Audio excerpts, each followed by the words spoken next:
special bonus episode, which is purely for if you do the trip that you'll have listened to 4 episodes of now. This is just a bit of a summary of where to get fuel and where to eat and a few other bits and pieces, I would say. Yes. Special edition. So I think we're going to start as if you're coming up from Toronto or that whole... Southern Ontario. There you go, that area. And I think one of the things to start with is there are a few gas stations that are cheaper because they're on the reserves, is that right?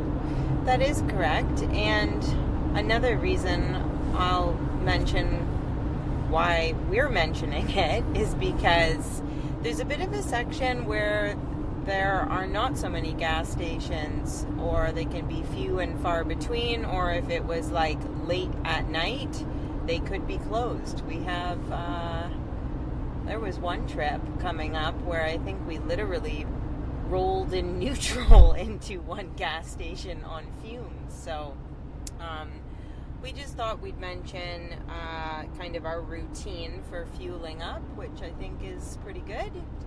Yeah, and that native gas station you're going to mention is 24/7 as well. Which one? The one that we filled up at on the way up here. Right, which I think was a new thing, that it was open 24 hours. There was like a whole separate pump. So this first fuel station that we're speaking about is, as Jamie said, if you were heading north from Southern Ontario, we usually try and go past Point of Barrel, and we make it to this Fuel Gen 7. I think it's technically called Gen 7 Fuel French River, but it is quite a bit south of French River. It is between Britt and Cranberry. Basically, if you see Grundy Lake, you've gone past it, you've gone too far. So that's a pretty good one to stop at, with decent facilities, and like Jamie said, there is now a fuel pump there that looks like it's open 24 hours. So that is stop number 1. Stop number 2, if you're interested in a little bit more of a touristy take a break stop, I would recommend stopping in Espanola.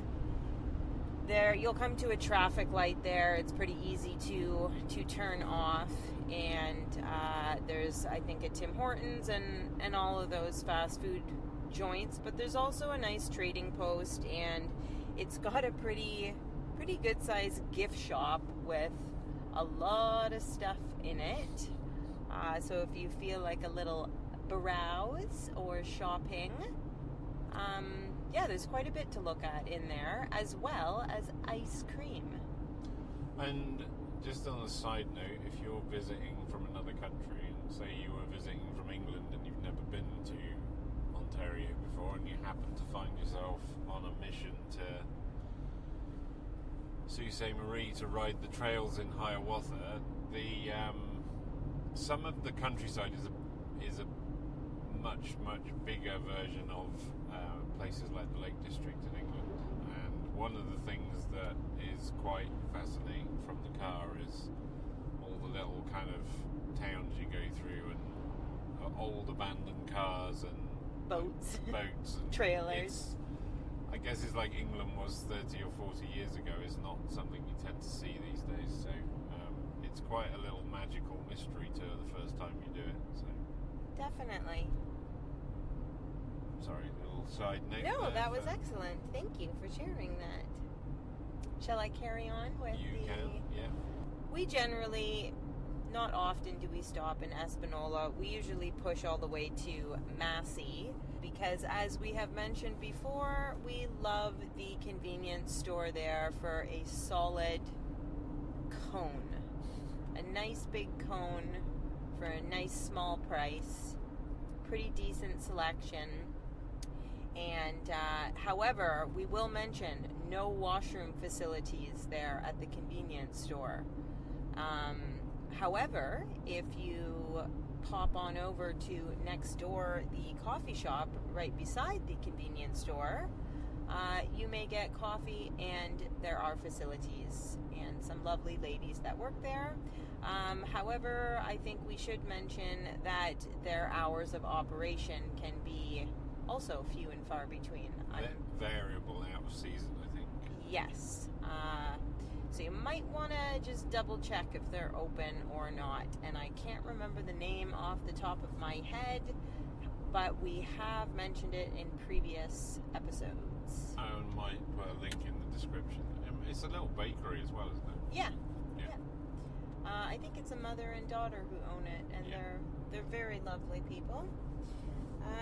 So yeah, go check them out. I think you can even buy some local coffee beans there. Locally roasted coffee beans. Yeah. So those are our kind of, we don't stop too often, too many times. We like to kind of just push on. So I think that's all I'm going to mention for stops on the way up. So I think the other thing we just wanted to then cover is if you're staying in the Sault St Marie area and you're riding following a kind of rough plan that we've outlined over these few episodes, then you're probably going to want to go out maybe at least one evening, if not all of the evenings, and we just thought we'd give a quick roundup of some of the options for both the evening and lunchtime, actually. Yes, you are correct. So where did we go on our first night, Jamie? Have two fingers, the Peace place. Oh yeah. My friend has a tattoo of that. Yeah, we went to a tapas bar called Peace, I guess that's what it is. Yeah, I think it's relatively new to the Sioux. I'm not sure when they opened, but it hasn't been there forever. And I think it stands out in the town as something different. Definitely. I know you call them cities over here, but Sault Ste Marie seems too small to be a city to me. Also, cities in England have to have a cathedral, but anyway, otherwise they're a town. Huh. Side note. Which means you get St David's City down in South Wales that's got a population of about 200 people, but has a cathedral. Therefore, it is a city. Therefore, it's classed as a city, which is bizarre. Excellent. Anyway, there's a bit of useless information for you.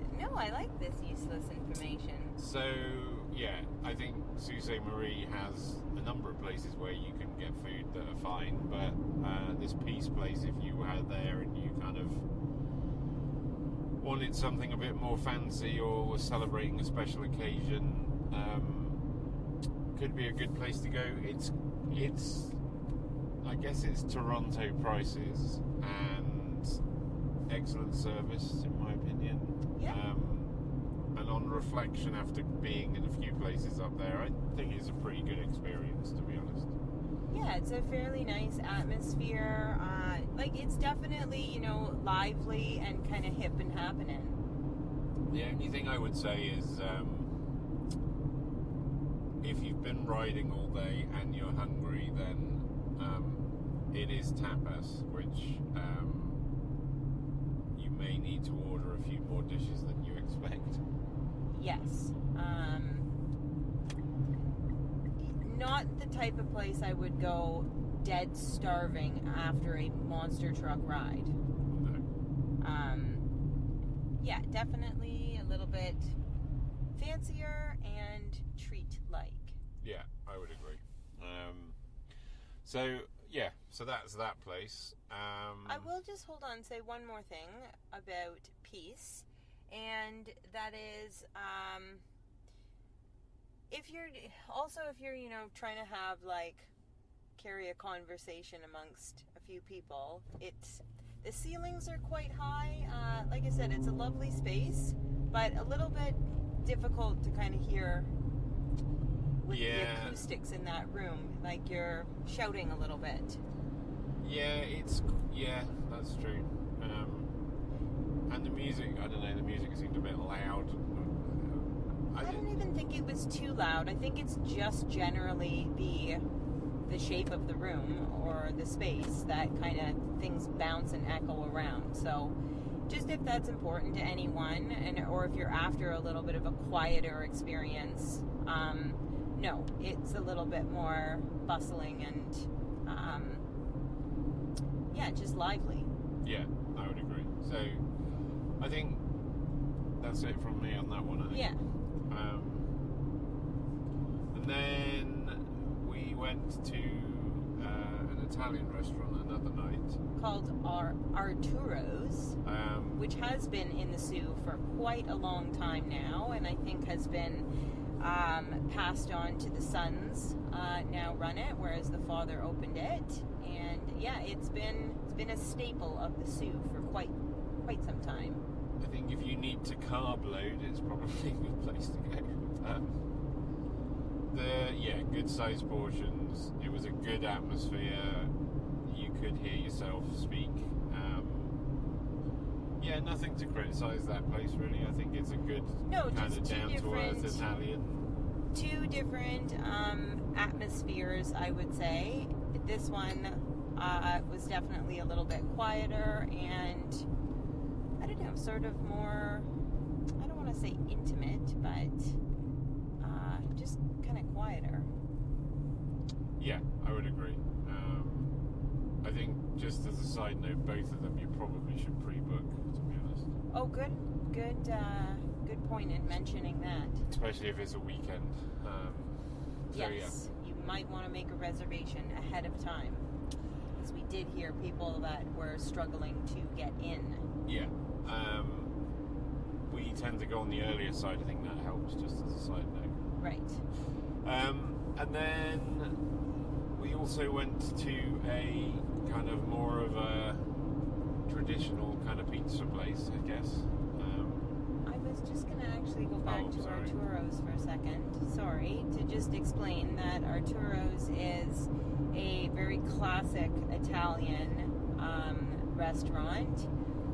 I would say, homemade pasta and good.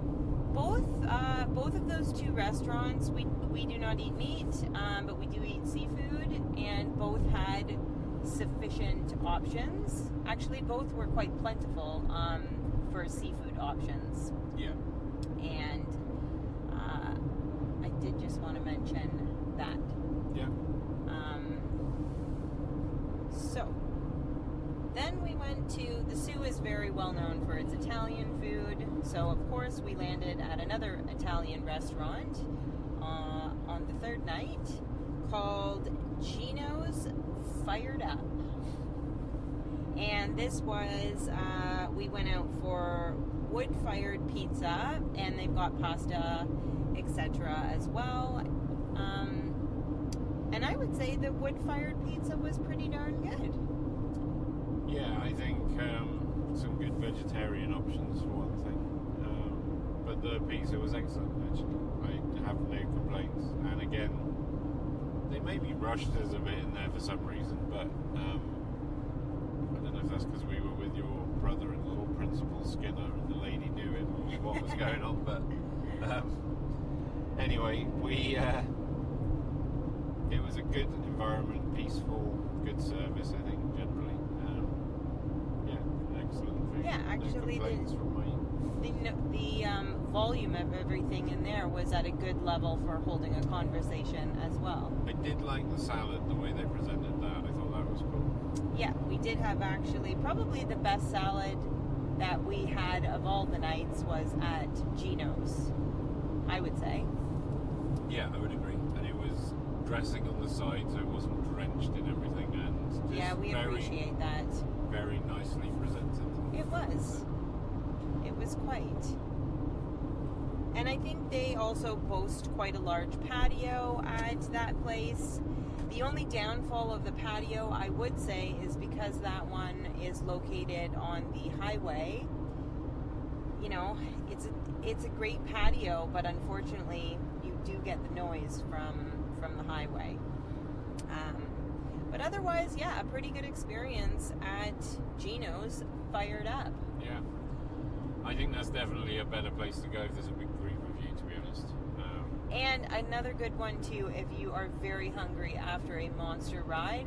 And I do think, again, pre-book, because I can see that place getting super busy. On a Friday and Saturday for sure. Yeah. So just a side note. Yep. And one other place that we did want to make mention of, even though we did not get to fit it in on this trip, but we have been a number of times before, is Ernie's. And that's downtown in Sault Ste Marie. And Ernie's has some not conventional hours as well, or maybe that's not the best way to put it. I am not certain if Ernie's is a dinner place. It might just be a lunch And place. into the afternoon of it, maybe. Yes. But I think that there is some neat creativity coming out of the kitchen there. I think there is a rotating menu, or like they're very often have multiple specials that are, just happening that day or that week. So things are, they're changing it up there. And just for because I've only been once, but it's a traditional diner, right? Is that what it is? Yes, it is. A very classic old school diner in Sault Ste Marie. So the interior is probably dating back to the 70s, maybe? Yes, Or earlier, even. I would say so. Which is pretty cool to see, I would say. And then also just on the hours thing, I think they're closed Sunday and Monday regardless, and then it's lunchtimes, and then check. And what I don't know is whether they change their hours in the seasons or not, depending on if it's summer or You are right. autumn, I don't know. So I think Ernie's is also very famous for their pie. In fact, I think they've even been on some television shows. Right. I know, they're world famous. So yeah, it was unfortunate we didn't get to enjoy any chow at Ernie's this time around, but we have been a number of times, and it is, I would say, probably our favorite spot to eat out in Sault Ste Marie. There you go. Yeah, in terms of everything, ambiance, food, just all around.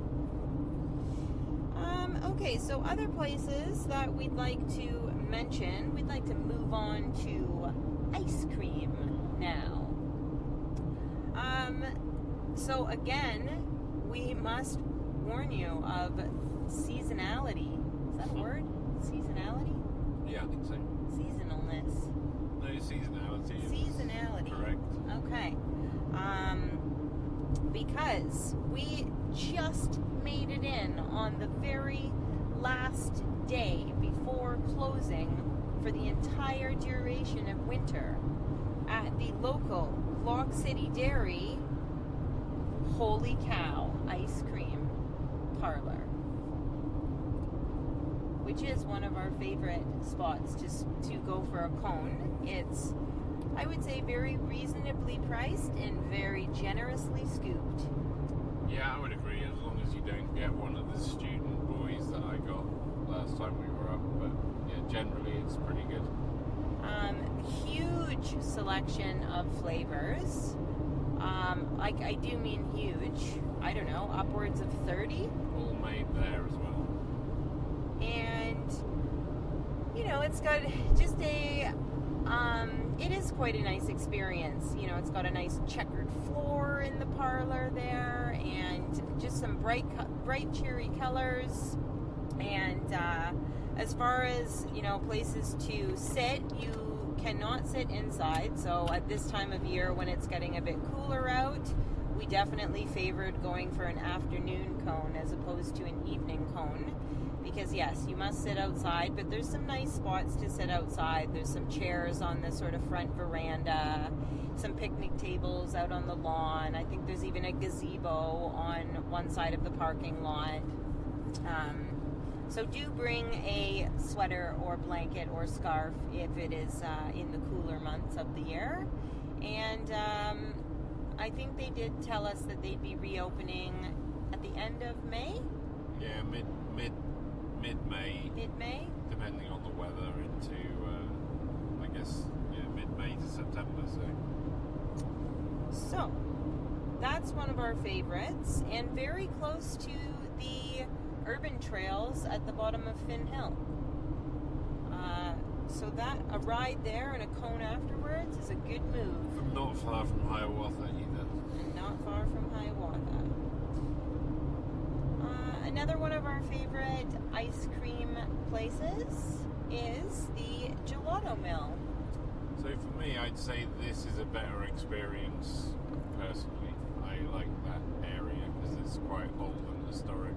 I do think that one of the things with Holy Cow is there's the roads going by, isn't there? If you do sit outside, it can be quite noisy with the traffic and stuff. Yeah, it's a fairly busy road. Whereas the Gelato Mill, which is where the old paper mill used to be, is a bit more peaceful because it's kind of backing onto the locks, isn't it? Yeah, it's right down at the canal there. In the proper historical oldest part of Sault St Marie. Yeah, it's quite a nice location, and they have quite a nice little setup out front there with some picnic tables and umbrellas, chairs and tables. You're right, it's much more peaceful down there. You're quite tucked away from any roads.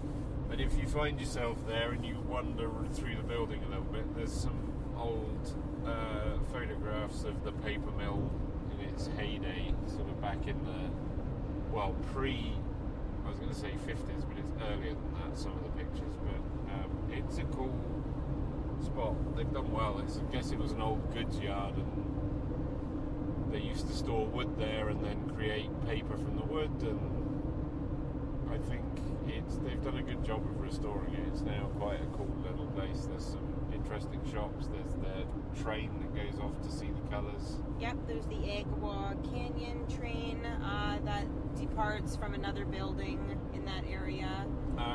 There's a tourist office there. It's a good place to poke about and get a good orientation of Sault Ste Marie, I would say. Yeah, and I do believe that within that same building, they have the Boiler Room, which is another restaurant. There's, I think, 2 restaurants in there. One does pizza, and one is, I don't know if it's more of a steak joint. Yeah, it sounds like it's like a bar, a grill bar or something. And I think that they also host, there's a venue for hosting events, whether it's like a wedding or anything you want to do, rent out the space. There's also, in the building next door, my parents have gone to a couple of music concerts up in some kind of loft, which sounds like a really delightful room and experience. We unfortunately did not get to enjoy any of that. I don't think there was anything happening this weekend, but I would say if you're going, you might want to keep an eye on if there's any music happening up in that loft. It could be quite cool. Certainly could. Yeah. And I will mention about the Gelato Mill, also very reasonably priced, and the gal that has been there for a number of years scooping ice cream, she is very delightful and is a great scooper. She knows how to pack the bottom of the cone, not just whack it on top. I appreciate that. And the gelato, I do believe, is made in-house, and this time they even had a few buckets of other regular ice cream flavors as well, which I did not remember from previous years. And it's a coffee shop as well, so they also have a little Starbucks franchise, I think, so you can get your... Yeah, get a decent cup of coffee. Yeah, that's what I was going to say. Whatever your Starbucks choice is, you can get it there.